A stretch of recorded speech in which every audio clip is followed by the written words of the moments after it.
Bismillahirrahmanirrahim. Assalamu alaykum, hurmatli televizor ko'ruvchilar.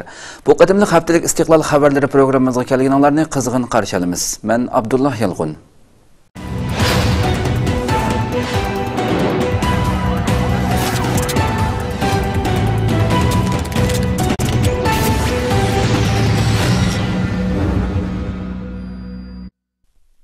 Qatnash saqchilarining Uyg'urlarni bo'zaq qilishi davom qilmoqda. Xitoy qatnash saqchilari Uyg'urlarga qaratgan yo'lsizlikni chekidan oshirib davomlashtirmoqda. Ijtimoiy uchur aloqa vositasi Facebook tarqalgan bir sin ko'rinishli ma'lum bo'lishicha, ishg'olchi Xitoy doiralarining qatnash saqchilari Uyg'urlarga qaratgan yo'lsizlikni chekidan oshirib davomlashtirmoqda. Mazkur sin ko'rinishida chimando'piliq bir yashangan Uyg'urning mototsikletiga bir to'p qatnash saqchilari kanidak chaplashib olgan bo'lib, Uyg'ur bovoy ikkinchi qatim bu yo'lga kirmaydiganligini bildirib, motosikletini tartib olmasligi uchun shuncha yilingan bo'lsa-mu, motosikletini tutib olgan saqchilar mazkur bovoyni do'shkallab, ittirib, qo'llarini qayirib, motosikletni so'rab elib ketgan. Qarag'anda bovoyning turmush ehtiyojini qamlash masalasi ashu motosikletga qarashliq bo'lib, qatnash saqchilari bovoyning yashanganligiga va shuncha yilinganiga qaramasdan motosikletni tartib olgandan keyin bovoy nima qilishini bilmay yo'lning o'ttirida bechoralarga qarab qolgan. İşğalçı Xitay dairalarining Uyg'urlarga qaratgan irqiy kamsitish va bostirish siyosati sababli Uyg'urlar har sohada chatki qilib kelmoqda. Qatnash qoidasiga xiloflik qilgan kishi Uyg'ur bo'lsa, qonun oshirilib qat'iy ijro qilinmoqda. Ammo Xitoy bo'lsa, o'z mayliga qo'yib berilmoqda.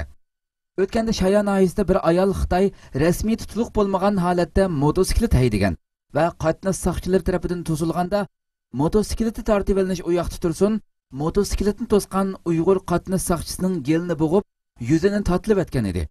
Aqsu Kalpillik Abdul Basit Uyg'ur bo'lganligi uchun qizil chiroqdan o'tib ketganiga aytib o'tildi. Bu yil boshida Xotan To'salla yezliq dehqonlar qatnash saqchilarining qalaymaqon tutib jarimani elishiga norozilik bildirganligi uchun ko'zlariga ximiyelik dori chechildi.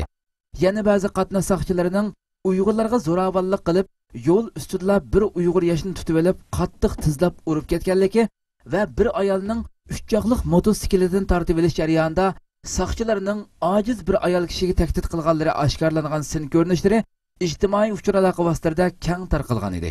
Xitoy doiralari har millat huquqda barobar, muqimlik hammadan muhim degan quruq shuarlar ostida yerlik Uyg'urlarga qarata qilishdan ittik, Xitoy ko'chmanlariga qarata belginingni qilish siyosatini davom qilmoqda. 完美人生会所营业营销的将是你新港新兴的一个场所。你需要注意参考中国国土规划。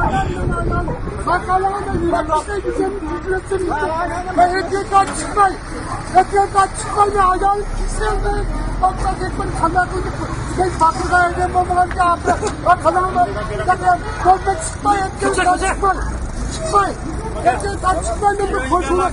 Ben bir koşulayım. Ben bir koşulayım. Koşulayım. Koşulayım. Ben bir koşulayım. Ben koşulayım çıkmayın. Ben çıkmayın. Etraftan çıkmayın. Ben çıkmayın. Etraftan çıkmayın. Etraftan çıkmayın. Çıkmayın. Burada tımarla. Ben burada tımarla. Etraftan çıkmayın.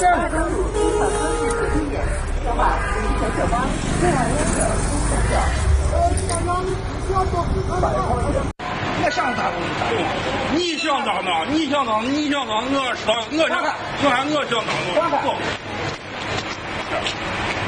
你想当？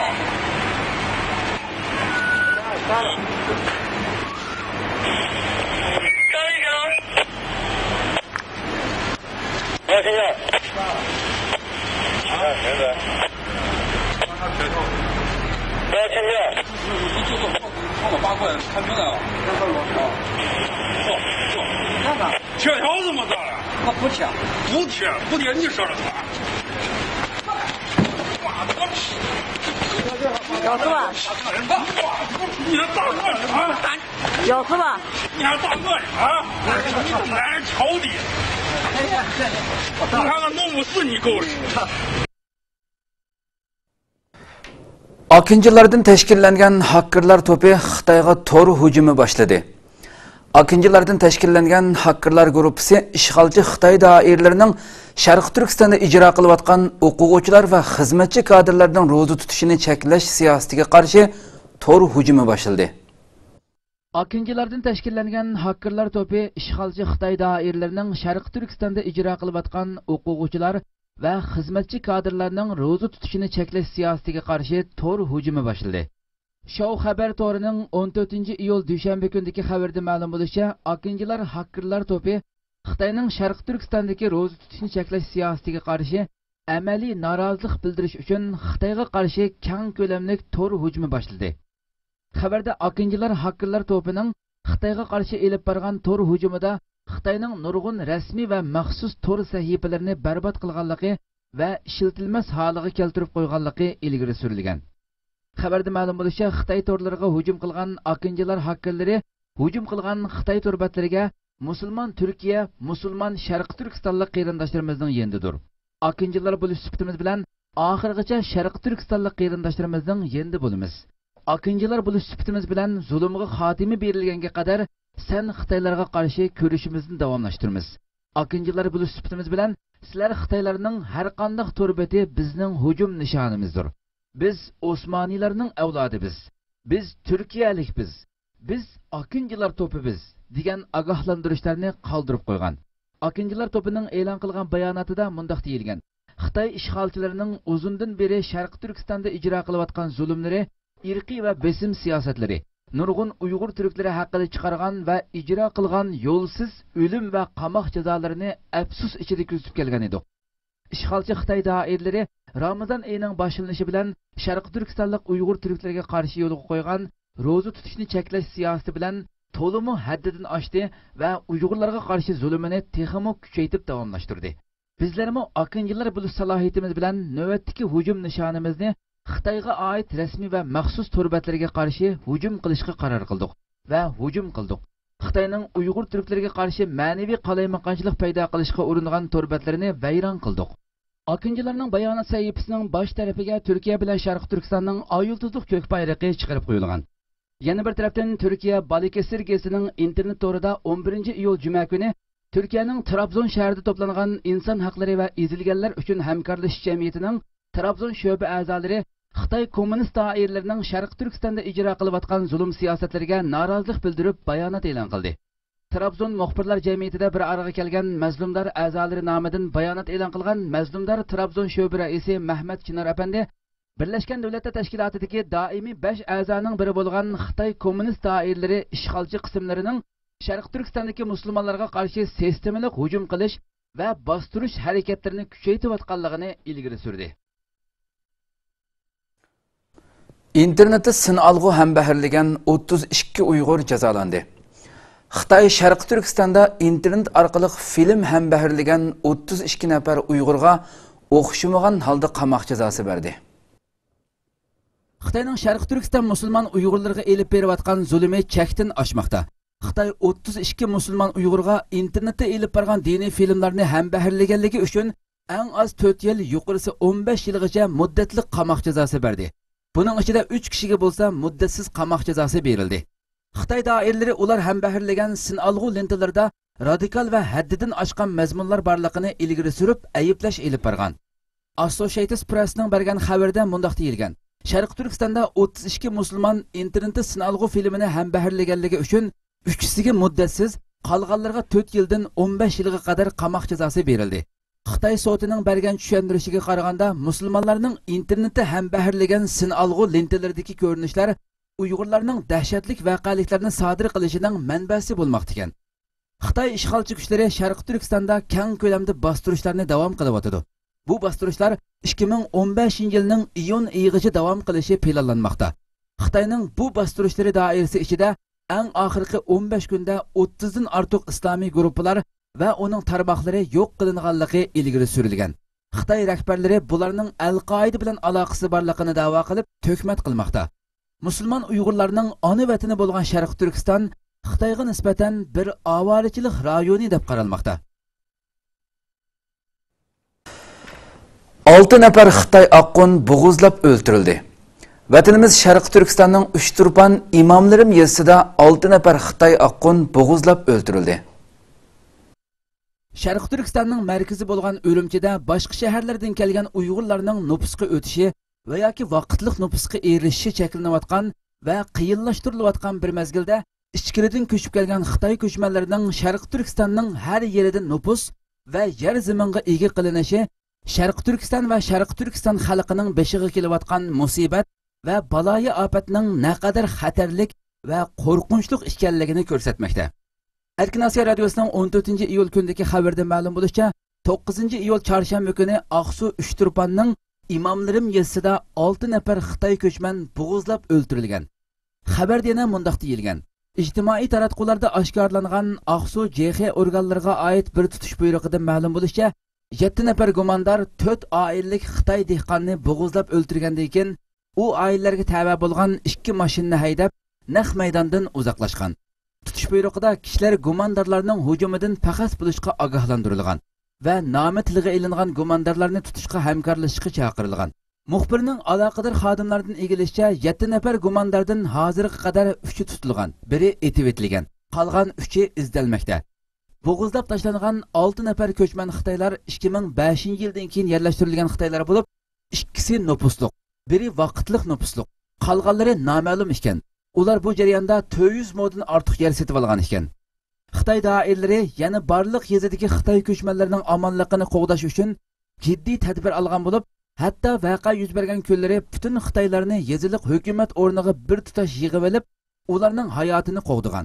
Keyin hamma Xitoylar uylariga qaytishgan bo'lsa-mu, saqchilarga ularni davomli qo'g'dash, har kuni atigan oqshomda uylariga berib yo'qlab turish vazifasi berilgan bo'lib, vaziyatning jiddiyligini his qilgan oqqon Xitoylar o'zlarining hayotidan ansirab bu yerni tashlab qochishga harakat qilmoqda. Tush buyrug'idan ma'lum bo'lishicha, bu 4 oila Xitoy yer xo'jayinlarini o'ldirgan gumondorlar 7 nafar bo'lib, ular Abdukim Ablimit 30 yosh, Abdullah Abdurahim 20 yosh, Ahmad Qari Mahmud 27 yosh, Aziz Jumaq 30 yosh, Tahir Aysa 25 yosh, Yusuf Kenji 33 yosh va Merdan Tursun 18 yosh qatorliqlar ekan. Ayasofya maydonidagi Saadat partiyasi yig'inida Sharq Turkiston vaziyati anglatildi. 13 iyul yakshanba kuni Turkiya Istanbuldagi Ayasofya maydonida 20 ming kishilik yig'in ochildi. Yig'inda Sharq Turkiston va Uyg'ur musulmonlarining vaziyat ahvoli anglatildi. 13 iyul yakshanba kuni Turkiya Istanbuldagi Ayasofya maydonida 20 ming kishilik yig'in ochildi. Yig'inda Sharq Turkiston va Uyg'ur musulmonlarining vaziyat ahvoli anglatildi. Türkiye'deki çoğun partiyalardan biri bo'lgan Saadat partiyasining o'rinlashtirishi bilan Falastin va Sharq Turkistondagi zulmga sukut qilmaslik haqida 13 iyul yakshanba kuni İstanbuldagi Ayasofya maydonida zulmga sukut qilma shuari ostida 20 ming kishilik yig'in ochildi. Yig'inning asosiy maqsadi Falastin va Sharq Turkistonda yuz berayotgan vahshiy zulmga qarshi Turkiya ommasining qattiq norozi ekanligini va bu zulmga qarata hargizmi sukut qilmaydiganligini namoyon qilish bo'lib, Sharq Turkiston va Sharq Turkiston xalqi duch kelayotgan zulm va iskanjalar haqida so'z qilish uchun Sharq Turkiston Ma'rif va hamkorlik jamiyatining raisi Hidoyatulloh O'g'izxon taklif qilindi. Hidoyatulloh O'g'izxon yig'inda Sharq Turkiston va Sharq Turkiston musulmonlari duch kelayotgan vaziyat ahvoli va ishg'olchi Xitoy doiralari tomonidan ijro qilinayotgan zulm siyosatlari haqida atrofli so'z qildi. Evet, hatırlıyoruz. 5 sene önce 2009'da yine bu Temmuz ayında Doğu Türkistan'da büyük bir katliam yaşanmıştı. Ürümçi katliamı olarak tanınan bu katliamda 4000'den fazla Doğu Türkistanlı kardeşlerimiz şehit edilmişti. Aziz muhterem kardeşlerimiz, Doğu Türkistan çok uzaklarda ama sizlere imani olarak, kültürel ve medeniyet olarak çok yakından size seslenmektedir. Doğu Türkistan 65 senedir Çin işgali altındadır. Bütün soykırımlar, katliamlar yetmiyormuş gibi 65 sene sonrası bugün Doğu Türkistan'da bütün tarih boyunca en kanlı, en karanlık günlerini yaşıyor. Bir savaş yokken bir savaş kadar kayıp veriyoruz. 1,5 ay içerisinde yaklaşık 315 gencimizi şehit verdik. Onları idama mahkum ettiler. Onun için Xitoy Iroqdagi sunniy musulmonlarga qarshi Maliki hukumatini qo'llaydiganligini uqtirdi. Xitoy doiralari Iroqdagi sunniy musulmonlarni yillardan beri qirg'in qilib kelgan Shia Maliki hukumatini qo'llab-quvvatlaydiganligini bildirdi. Xitoyning Uyg'urcha radio to'rining xabar qilishicha, Xitoy doiralari Iroq krizisining tezroq hal bo'lishini xohlaydiganligini uqtirgan va Iroqdagi sunniy musulmonlarni yillardan beri qirg'in qilib kelgan Shia Maliki hukumatini qo'llab-quvvatlaydiganligini bildirgan.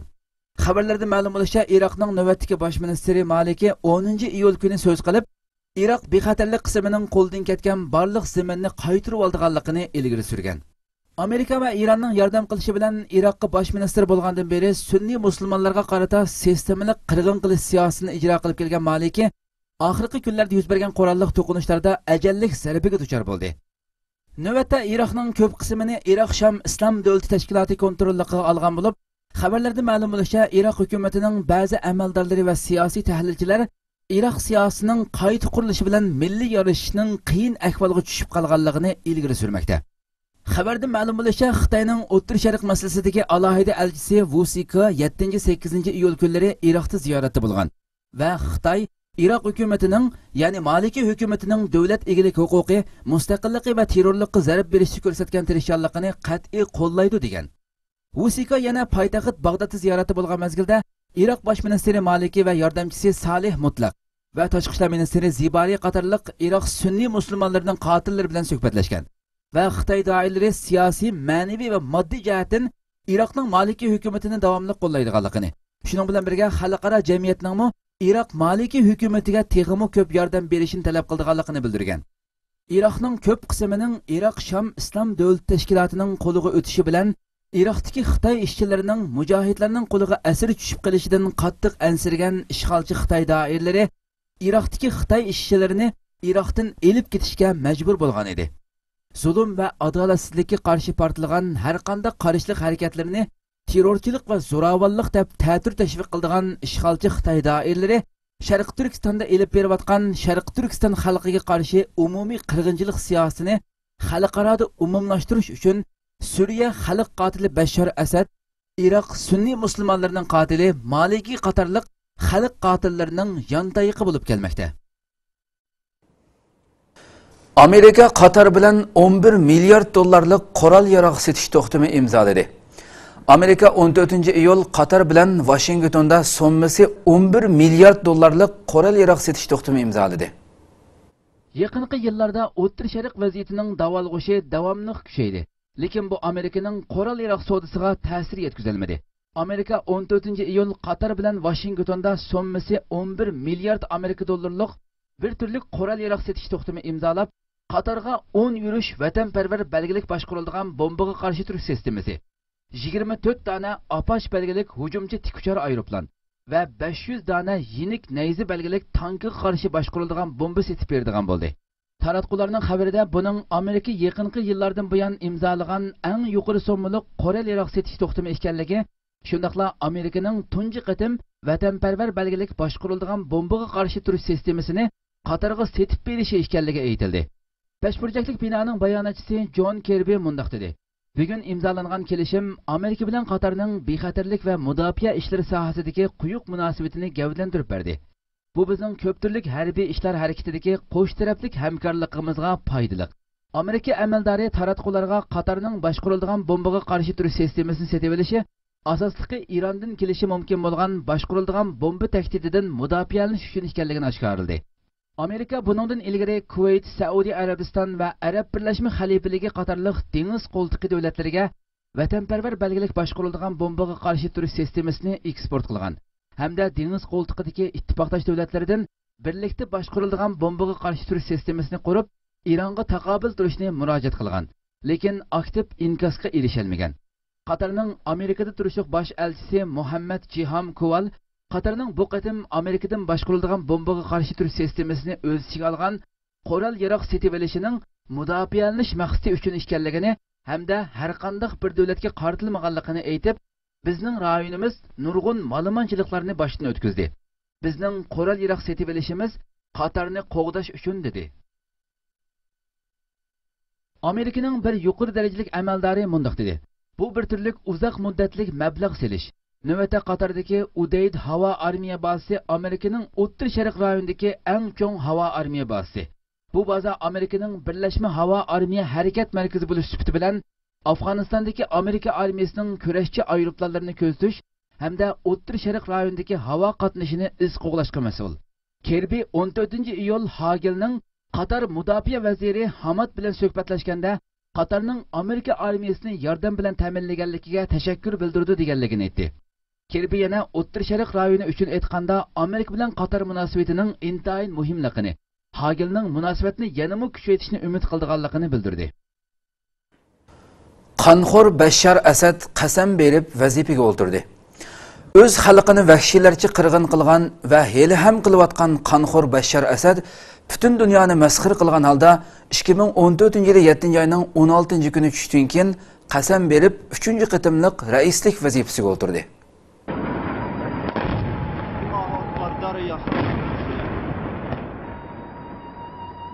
Allohu akbar daraya. İchki urush qattiq davomlashayotgan Suriyada 6-oyning 3-kuni boshlangan atalmış saylamda g'alaba qilganligi ilgari surilgan qanxo'r Bashar Asad 2014-yil 7-oyning 16-kuni tushdan keyin qasam berib 3-qitimliq raislik vazifasiga o'ltirdi. 200 mingdan ko'p xalqini qirg'in qilgan, necha million xalqini surgun qilgan qanxo'r Bashar Asad butun dunyoni masxir qilgandek ish qilib, o'zidan boshqa atalmış 2 nomzod bilan saylamga kirib utib chiqqanligini e'lon qildi. U Shamdagi davlat sarayida millat vakillari va o'zini qo'llovchilar oldida qasam bergandan keyin so'z qildi. Asad davlat televiziyasida e'lon qilingan so'zida G'arb va Arab davlatlarini terrorlikni qo'llaganlik bilan ayblab, ularning buning badalini to'laydiganligini jar soldi va bu saylamning Suriya dushmanlariga og'ir zarb bo'lganligini, ularning yetmoqchi bo'lgan maqsadlarga yetkazmaganligini bildirib, sizlar bugun kuchliksizlar. Sizlar tashlagan har bir bilat terrorchilarning ko'ksiga etilgan o'q bo'ldi dedi. U yana qo'lga olgan minglarcha kishini afu qilganligini e'lon qilib, davlat onaga o'xshaydi. Vaqti kelsa ballarga ochiqlab ularni uradi. Ammo ballari tövbe qilib kelsa ballarini afu qildi dedi. U so'zda yana vatanni qo'g'damagan uning yashashga haqliq emas. İltijochilarning davlatga qaytib kelishini va davlatni yangidan qurib chiqishga hamkorlashishini umid qilamiz. Xoinlarni suriyalik emas, g'alchilik qilgan davlatlarning tamsilchisi deb ko'ramiz. Bu qatim Suriyada o'tkazilgan saylam faqatla hukumat kontrolidagi rayonlarda elib berildi. Bundan burun Suriya o'qituvchilari xalqni saylamni cheklashga chaqiriq qildi. Biroq Suriya hukumat taraf televiziya stansiyasi sunniy mazhabdagilarni saylovchilarga Basharni qo'llab bilet tashiltish to'g'risida ko'proq xabar berdi. Bashar Suriyada oz sonliqni egallaydigan Alaviy mazhabidan bo'lib, o'qituvchilarning ko'pinchisi bo'lsa sunniylar mazhabidan. 5-oyning 28-kuni Livan qochib berib olgan necha 10 ming kishi va Livanda sayohat qilib, shu yerda o'ltiraqlashib qolgan Suriya muhojirlari 28-da Suriya raislik saylamiga qarata chegara sirtida bilet tashlashga bas-basda qatnashdi. Bu qatimqi saylamda jami 900 bilet tashlash punkti ta'sis qilingan. Ichki ishlar ministrligidagilarning aytishicha, ular 15 million odamni bilet tashlashga da'vat qilgan. Bu qatimqi saylam boshda Birlashgan Davlatlar Tashkiloti bo'lish bilan birga dunyodagi nurg'un davlatlar tomonidan ayblandi. Hurmatli televizor ko'ruvchilar, shunda qilib bu qatimliq haftalik istiqlol xabarlari programmamiz mush yerda oxirlashdi. Kelar qatimqi programmamizni ko'rishgacha sizlarni Janobi Allohga topshiramiz. Assalomu alaykum va rahmatulloh.